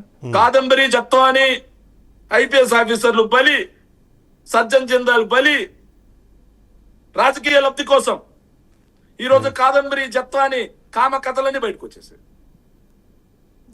సో అదే జిందాల్తో ఈ రోజు మళ్ళీ శంకుస్థాపన చేయించింది ఎవరు సార్? చెల్లికి జరగాలి మళ్ళీ పెళ్లి అనేది జిందాల్తో వైఎస్ఆర్ కాంగ్రెస్ పార్టీ 2023 సంవత్సరం అంతంలో ఫ్యాక్టరీని స్టార్ట్ చేయించింది మేము, పెట్టుబడిని తీసుకొచ్చింది మేము. కానీ మీ హయాంలో ఏం జరగలేదు, అందుకే మళ్ళీ సార్ శంకుస్థాపన అది చేశాము. సరే మరి సార్ 2023 ఎండింగ్ లో శంకుస్థాపన చేయించిన తర్వాత దానికి పర్మిషన్స్ అనేవి అవసరం లేదా? ఉమ్, పర్మిషన్స్ అక్కర్లేదా? మౌలిక వస్తువుల కల్పన అవసరం లేదా? రైట్. సో ఆ రోజు వచ్చిన దాన్ని మళ్ళీ ఈ రోజు టెంకాయ కొడతారు. Right. Sir hydrogen sir green hydrogen project sir NTPC Visakhapatnam Anakapalli Pudimadaka దగ్గర సార్. ఉమ్, సో అది మేము తీసుకొచ్చింది, అనుమతులు ఇచ్చింది మేము, ఎవ్రీథింగ్ మేము. సో ప్రధానమంత్రి నరేంద్ర మోడీ గారిని 2024 ఫిబ్రవరిలో శంకుస్థాపనకు రమ్మంటే ఆయన ఎలక్షన్ కోడ్ ఉంది తర్వాత పెట్టుకుందామంటే ఎలక్షన్ అయిపోగానే స్టార్ట్ చేసి మాదే అని చెప్పుకుంటారు సార్. రెన్యూ పవర్ మాదే అని చెప్పుకుంటారు, ఇండోసోల్ మాదే అని చెప్పుకుంటారు. ఇక్కడ జరుగుతున్నటువంటి ఏదైతే సోలార్ ఎనర్జీకి సంబంధించినటువంటి ప్రాజెక్ట్స్ మొత్తం కూడా, గ్రీన్ ఎనర్జీకి సంబంధించినటువంటి ప్రాజెక్ట్స్ మొత్తం కూడా విశాఖ సమ్మిట్ వేదికగా మేము కదులుకొని మేమే భూములు కేటాయించాం, మేమే అనుమతులు ఇచ్చాం. వాటిని ఈ రోజు వాళ్ళని చెప్పుకున్నారు. ప్రతి దానికి వీఆర్ హ్యావింగ్ జీవో కాపీ. నోటి మాటలు చెప్పట్లే నేను.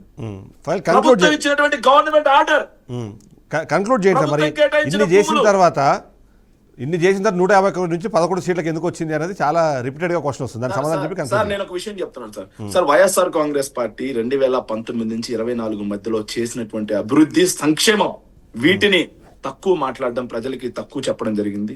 వాస్తవం మా తప్పులు కూడా ఉన్నాయి సార్. జగన్మోహన్ రెడ్డి గారు చేసిన తప్పుని వైఎస్ఆర్ ఏదైతే జగన్మోహన్ రెడ్డి గారు చేసినటువంటి ఈ మంచి ఏదైతే ఉందో, సంక్షేమం, అభివృద్ధి రెండు, ఇవి మేము ప్రజలకు చేరవేర్చడంలో వైఎస్ఆర్ కాంగ్రెస్ పార్టీ తరఫున మేము అధికార ప్రతినిధులుగా మేము విఫలమయ్యాం.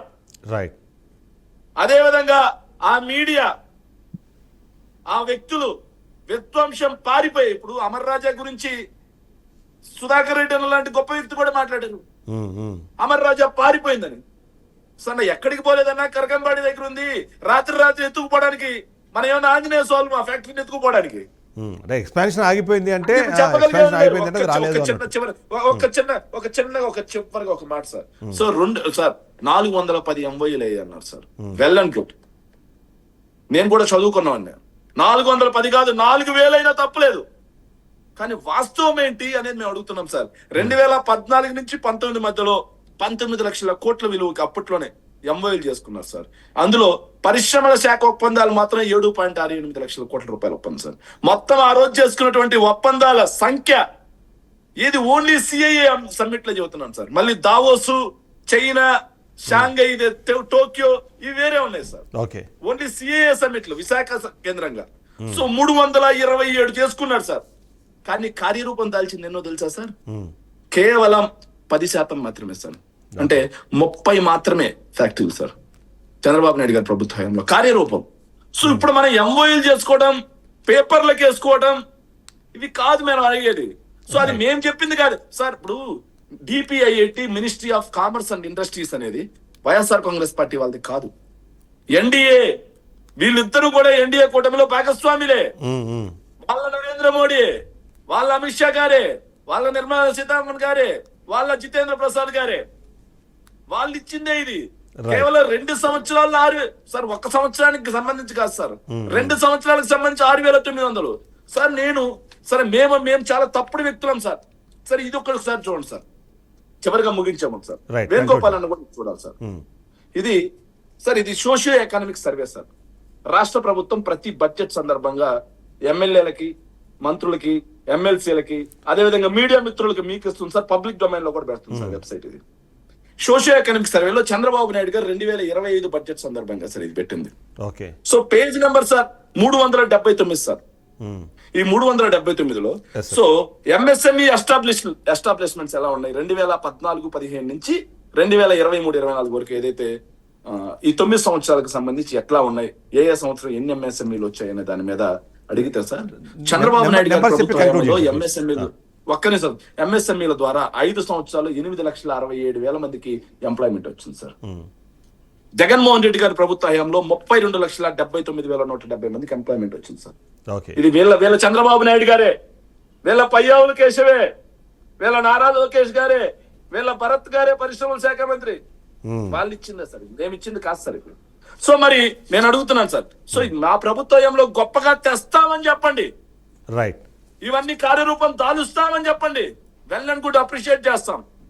కానీ మా ప్రభుత్వంలో రాలేదు, పారిపోయాయి, ఒక్కటి కూడా రాలేదు సార్. నేను ఇప్పుడు అడుగుతున్నాను సార్, కోకో కోలా ఫ్యాక్టరీ ఎందుకు పారిపోయింది? మితాల్ నాల్కోజీ ఏదైతే ఉందో నెల్లూరు దగ్గర ఎందుకు పారిపోయింది? ఐస్పేస్ సార్ వీళ్ళ ప్రభుత్వ హయాంలోనే ఎంఓయు, వీళ్ళ ప్రభుత్వ హయాంలోనే భూ కేటాయింపులు విశాఖపట్నంలో ఎందుకు పారిపోయింది నేను అడుగుతున్నా. రైట్. వీళ్ళ ప్రభుత్వ హయాంలోనే సార్, వీళ్ళ ఎస్ఐపిబిలోనే, వీళ్ళ ముఖ్యమంత్రి గారే అధ్యక్షతన ఎస్ఐపిబిలోనే ఎంఓయు చేసుకుని అనుమతులు పొంది జీవో ద్వారా భూ కేటాయింపులు కూడా పొంది మళ్ళీ నేను పెట్టనేడా తట్టుకోలేక అని చెప్పి వెళ్ళిపోయినటువంటి పరిశ్రమల విలువ 7,000 కోట్లు సార్. సో మరి ఇవి కదా మాట్లాడాలి ప్రతిదానికి గొడ్డ సార్. దయచేసి నేను జనసేన వాళ్ళని కూడా విజ్ఞప్తి చేస్తున్నాను సార్. సార్ మేము అడిగిన వాటికి నేరుగా సూటిగా సమాధానం తెలిస్తే తెలుసని చెప్పండి. ఏదైనా అడిగితే తల్లి చెల్లి గొడ్డలి ఆవు వ్యాసమేనా? చిన్నప్పుడు బళ్ళు మా ఫ్రెండ్ ఒకడు ఉండేవాడు సార్ 6వ తరగతిలో. అవపాతం అంటే ఏంటంటే ఆవు పాలిచ్చేదాన్ని అవపాతం అని రాసేవాడు సార్. వీళ్ళు కూడా ఏది అడిగినా తల్లి చెల్లి గొడ్డలి 11 సీట్లు. కంక్లూడ్ చేద్దాం. ఎస్ వేణుగోపాల్ గారు కంక్లూడ్ చేద్దాము. సో ఓవరాల్ ఇక్కడ కన్ఫ్యూజన్ క్రియేట్ అవ్వడానికి one of the reason central government నుంచి వచ్చే నెంబర్స్. వేణుగోపాల్ గారు ఇప్పుడు అప్పులకు సంబంధించి 10 లక్షల కోట్లు 14 లక్షల కోట్లు అన్నారు. ఇప్పుడు ఈ నెంబర్కి సంబంధించి చూసినప్పుడు కేంద్ర ప్రభుత్వం ఒక లెక్కలు చెప్తోంది, రాష్ట్ర ప్రభుత్వం ఇంకో లెక్కలు చూపిస్తుంది, కన్ఫ్యూజన్ వస్తుంది. రెండు ప్రభుత్వాలు మీవే కాబట్టి ఆ కన్ఫ్యూజన్ లేకుండా కరెక్ట్ నెంబర్స్ ప్రజల ముందు పెడితే ఈ డిస్కషన్కి స్కోప్ లేకుండా ఉంటుంది కదా అని ఒక పాయింట్ వినిపిస్తుంది. ఎందుకు ఆ డిఫరెన్స్ ఏంటి, అది ఆ ఇష్యూస్ ఏంటి ఒకసారి? సార్ ఇక్కడ రాష్ట్ర ప్రభుత్వంలో చెప్పే లెక్కలు కానీ కేంద్ర ప్రభుత్వం చెప్పే లెక్కలు కానీ మనం చేసుకుని అర్థం. ఈరోజు అసెంబ్లీలో కూడా ఏదైతే బయల్ కేసులు కూడా చెప్పడం జరిగింది. అప్పులు ఏ సంవత్సరంలో ఏ ప్రభుత్వం ఎంత అప్పు చేసింది, దానికి ఏదైతే మళ్ళీ రీబ్యాక్ ఏదైతే అప్పులు కట్టాల్సిన టైం అయినప్పుడు దాన్ని కట్టడం, ఇవన్నీ ఏదైతే మన బడ్జెట్ లో కూడా చెప్పడం జరిగింది ఎంత అప్పులు ఏమనేసి. ఆ రోజు గతంలో ప్రభుత్వంలో చేసిన అప్పులకి వడ్డీలకి ప్రతిగుతా వచ్చు. ఆ రోజు సంక్షేమం మాత్రమే చూసి అభివృద్ధి చేయలేదు. ఈ రోజు ప్రభుత్వం, కూటమి ప్రభుత్వం సంక్షేమంతో పాటు అభివృద్ధిని కూడా చేస్తా ఉంది కాబట్టి చెప్తాను. ఇంకా మనం డెప్త్ గా పోతే రోడ్లు విషయంలో వస్తాం. మొన్న విజయవాడకు పోతే ఒక టాక్సీ డ్రైవర్ మాట్లాడుతున్నాడు, ఊబర్ డ్రైవర్. అతను మన ముస్లిం. ఏం చెప్తున్నాడు, అతనే రాజకీయం వ్యక్తి.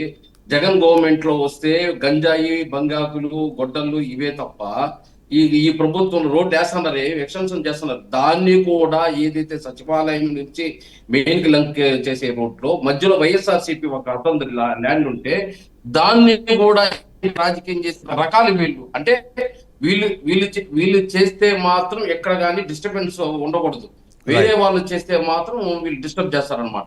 ఈ రోజు డేటా సెంటర్ గురించి మాట్లాడుతున్నారు. 3 పాయింట్లు నేను రాసుకున్నా, వేరే మాట్లాడు ఎందుకంటే టైం సమయం లేదు. డేటా సెంటర్ గురించి, ఆ డేటా సెంటర్ గురించి జగన్మోహన్ రెడ్డి ఒకటి మాట్లాడతాడు, పేర్లు నాని ఒకటి మాట్లాడతాడు, ఇంకొకటి మాట్లాడతాడు. అసలు అదొక సంస్థ, అది రావాలా అని మాట్లాడతాడు. చివరికి అది పట్టుబట్టి తెచ్చి చంద్రబాబు నాయుడు గారు ఓపెన్ చేస్తే దీనికి మూల కారకులు మేమే, గత సంవత్సరంలో మేము దానికి అప్రూవల్స్ ఇచ్చాము అని చెప్తారు. అంటే ఒక నాయకుడు ఒకటి చెప్తారు బెంగళూరులో కూర్చొని, ఇక్కడ అమరావతిలో కూర్చొని ప్రెస్ మీట్ కేంద్ర కార్యాలయంలో కూర్చొని ఒకరు చెప్తారు, టీవీలో ముందుకు వచ్చి చెప్తారు. దాన్ని వ్యతిరేకించారు. అసలు అది సమస్యే కాదు, దానివల్ల పొల్యూట్ అయిపోతుంది, దానివల్ల ఇది అన్ని దేశాలు తరిమి కొడితే ఇక్కడికి వచ్చి పెడుతున్నారు అని రకరకాలుగా రాశారు. సాక్షి టీవీలో రాసుకున్నారు. మళ్ళీ ఈ రోజు డేటా సెంటర్ 3 కారకులు మేమే ఇంకా అడిషనల్ గా సమానం తేలేకపోయినారు వీళ్ళు, కాబట్టి మేము దాన్ని వ్యతిరేకించాము అని మాట్లాడతాం. అదేవిధంగా స్టీల్ ప్లాంట్ గురించి మాట్లాడితే రాజశేఖర్ రెడ్డి గారు దాన్ని ఏదైతే గాలి జనార్దన్ రెడ్డికి అపాయింట్ చేశారు, అది ఎవరన్నా వ్యతిరేకించారా? అతను అవినీతిలో కూరకపోయాడు, దానికి రద్దు చేశారు కేంద్ర ప్రభుత్వం. దానికి ఏం సంబంధము? చంద్రబాబు నాయుడుకి ఏం సంబంధము? పవన్ కళ్యాణ్కి ఏం సంబంధము? లోకేష్ గారికి ఏం సంబంధము? అవినీతి పరుడికి ఇచ్చింది మీరేం లబ్ధి పొందించారో దాన్ని కేసుల్లో తగులుకొని దాన్ని క్యాన్సిల్ చేశారు. ఆ తర్వాత జగన్మోహన్ రెడ్డి గారు ఇద్దో పెడతారు 5 సంవత్సరాలు చేశారు, చేయలే. మళ్ళీ ఎలక్షన్ జరుగుతుంది, ముందు రోజు ఓపెన్ చేయని మోడీని పిలిచారంట. అంటే 5 సంవత్సరాలు గుర్తు రాలేదా? సొంత జిల్లాలో నేను చెప్పింది కాదన్న ఎన్టీపీసీ గురించి అంటే సబ్జెక్ట్ కరెక్షన్ లేనా? కడప స్టీల్ ప్లాంట్ కదా, ఎన్టీపీసీ గురించి చెప్పారు. ఎన్టీపీసీ గురించి అండి మనం మాట్లాడింది. రైట్. నేను స్టీల్ ప్లాంట్ గురించి మాట్లాడాను. నేను స్టీల్ ప్లాంట్ ప్రధానమంత్రి నరేంద్ర మోడీ గారి గురించి మాట్లాడలేదు సార్. స్టీల్ ప్లాంట్ కి నరేంద్ర మోడీ పిలవలేదు అన్నది దాని పాయింట్. అదే కానీ చంద్రబాబు నాయుడు గారు కానీ పవన్ కళ్యాణ్ గారు ఇస్తే మాత్రం దాన్ని వ్యతిరేకిస్తారు. ఆయనైతే అభివృద్ధి కోసం, వీలైతే అభివృద్ధి కాదంట. ఏం మాట్లాడతారు? మనకు నచ్చినట్టు మాట్లాడితే, మనం చెప్పినట్టు చెప్తే రాష్ట్రం మొత్తం వినేస్తే, ఇప్పుడు మేము కూడా సరే ఈరోజు ఎగ్జాంపుల్ నేను చెప్తున్నా, నువ్వు ఎందుకు వచ్చేసావంటే నన్ను ఆ మాది ప్రజలు పెట్టారు. మమ్మల్ని మీ అలా డెసిషన్ ప్రజలు ఏంటి? పెట్టారు. దాన్ని క్వశ్చన్ చేయడానికి ఎవరికి రైట్ లేదు, 100% దాంట్లో డౌట్ ఏం లేదు.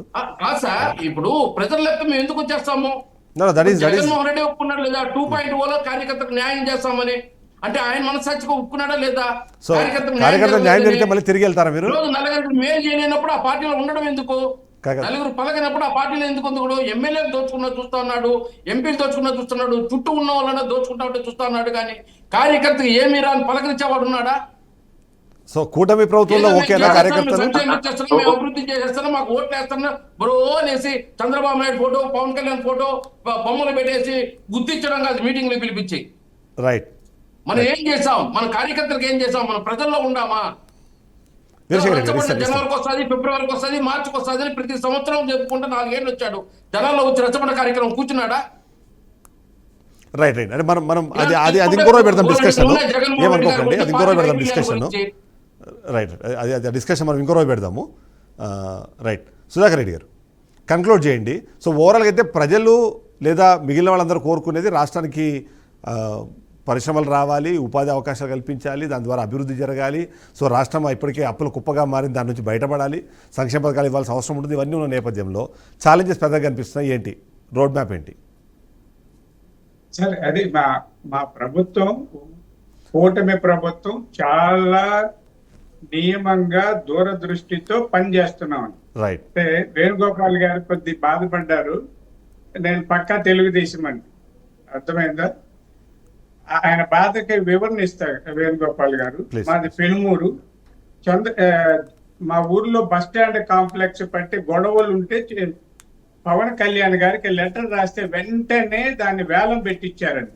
పవన్ కళ్యాణ్ గారి, మా పార్టీగా పవన్ కళ్యాణ్ గారు వేలం పెట్టిస్తే చాతకాని అధికారులు దాంట్లో అవకతవకలు చేసి వైఎస్ఆర్ పార్టీ వాళ్ళు దాన్ని స్టే తెచ్చారు. 2 ఏళ్ళు అయిందండి. 26 షాపులు, 1,15,000 ఎంత నష్టమో పంచాయతీకి ఆలోచించండి.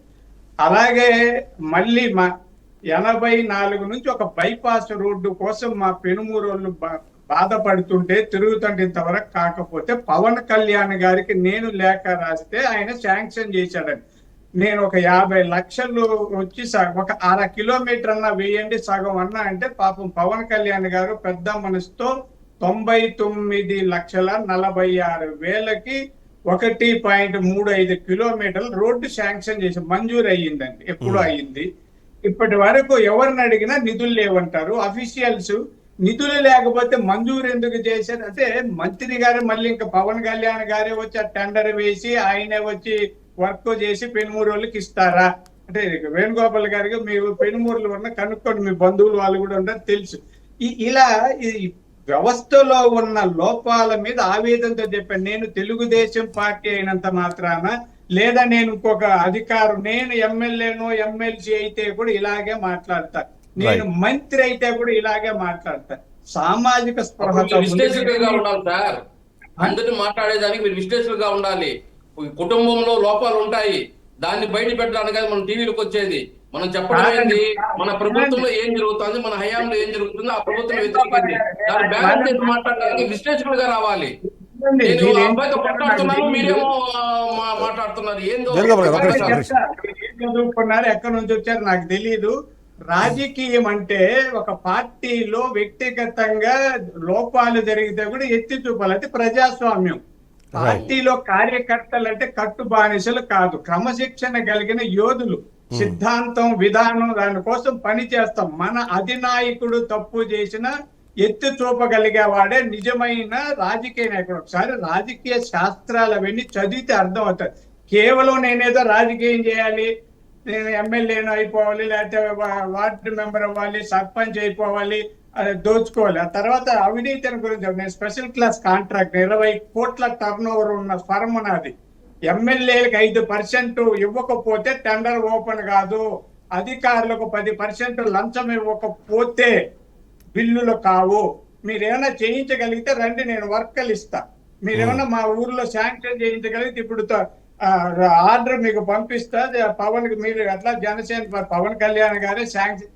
ఈ వ్యవస్థల్లో లోపాలను మనం ఎవరు మాట్లాడుకోకుండా పార్టీ ఆఫీసుల్లోనో ఎప్పుడు అన్ని నేను ఇప్పుడు పవన్ కళ్యాణ్ గారికో, లోకేష్ గారికో, చంద్రబాబు గారికో రోజు వెళ్ళి అర్జీలు పెట్టుకుంటానని వాళ్ళకి వేరే పని లేదా?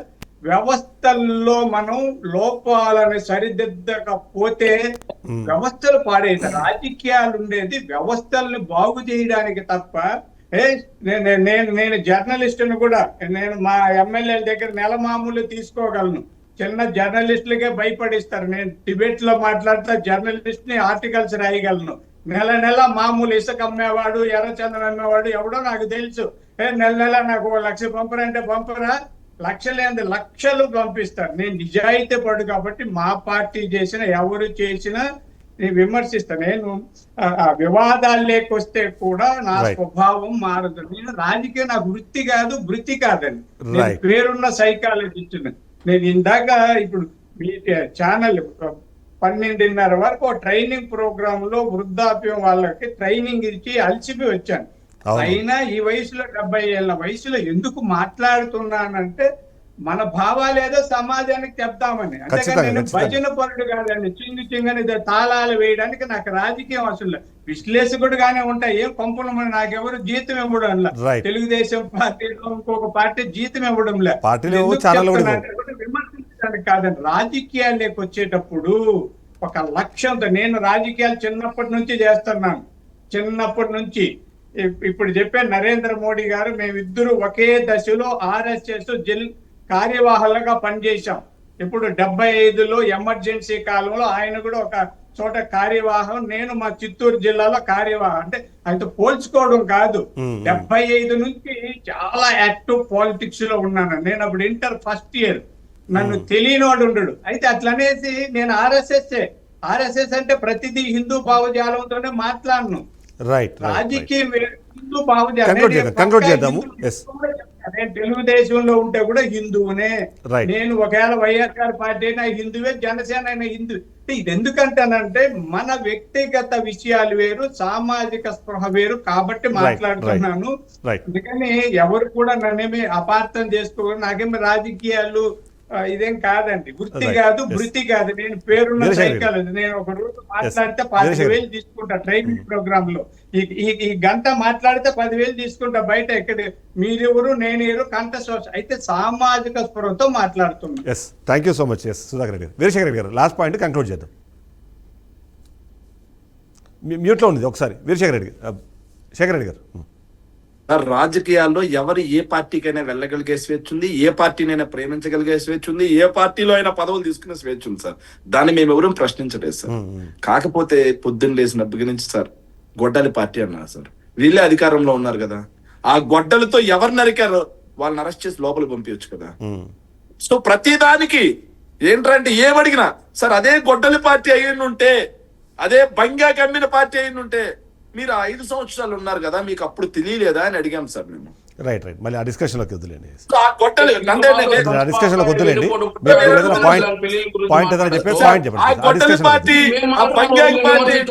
క్లారిటీ ఎందుకంటే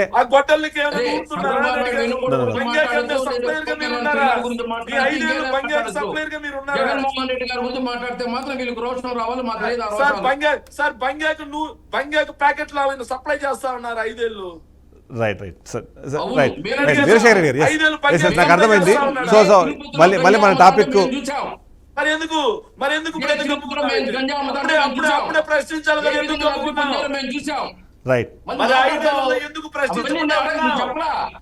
అవన్నీ చెప్పలా. రాష్ట్రంలో పెద్ద ఎత్తున గంజాయి జరగడం గానీ ఏ కళ్ళు కట్టుకున్నారా? ఎందుకు ఆ రోజు ఆపలేదు? ఈ రోజు గంజాయి పరిస్థితి ఏంటి? ఈ రోజు గంజాయి కట్టడిలో ఉందా? లేదు, అంత పూర్తిగా కట్టడం లేదు. పూర్తిగా నాశనం అయిపోయింది. ఈగల్ టీమ్ తీసి పడేశారు. ఈ రోజు గంజాయి చాక్లెట్ల రూపంలో పాఠశాల వరకు వచ్చింది. సిక్కు లేకుండా రాష్ట్రంలో ప్రతి దానికి ఒకటే మందు, వేరే మందే ఉండదు వీళ్ళకి. Right Venugopal garu, thank you so much. Veerasekhar Reddy garu thank you so much. And Sudhakar Reddy garu thank you. So ఓవరాల్గా Veerasekhar Reddy garu thank you so much. ఓవరాల్గా చూస్తే మాత్రం ఇప్పుడు పరిశ్రమలు రాష్ట్రానికి ఎన్ని వస్తున్నాయి, దాని ద్వారా ఎంత ఉపాధి కల్పన జరుగుతోంది, అది ఫ్యూచర్లో ఖచ్చితంగా ఇప్పుడున్న కూటమి ప్రభుత్వానికి ఒక గీటురాయిగా మారే అవకాశం. ఎందుకంటే సంపద సృష్టి అన్నారు, ఆ జరిగే సంపద సృష్టి ద్వారానే అప్పులు తీరడం కానివ్వండి, లేకపోతే కొత్తగా ఏదైనా అవకాశాలు క్రియేట్ చేయడం కానీ జరుగుతుంది. కాబట్టి వచ్చే ఎన్నికలుగా చాలా కీలకమైన పాయింట్గా మారనున్న నేపథ్యంలో ఇలాంటి అంశాలు బయటకు వచ్చినప్పుడు డెఫినెట్లీ సమాధానం చెప్పాల్సిన బాధ్యత కూడా ప్రభుత్వానికి ఉందని చెప్పాలి. ఇది వాళ్ళ షో. నెక్స్ట్ షోతో మళ్ళీ కలుద్దాం. స్టేట్ బీఆర్కే న్యూస్ తెలుగు సత్తా.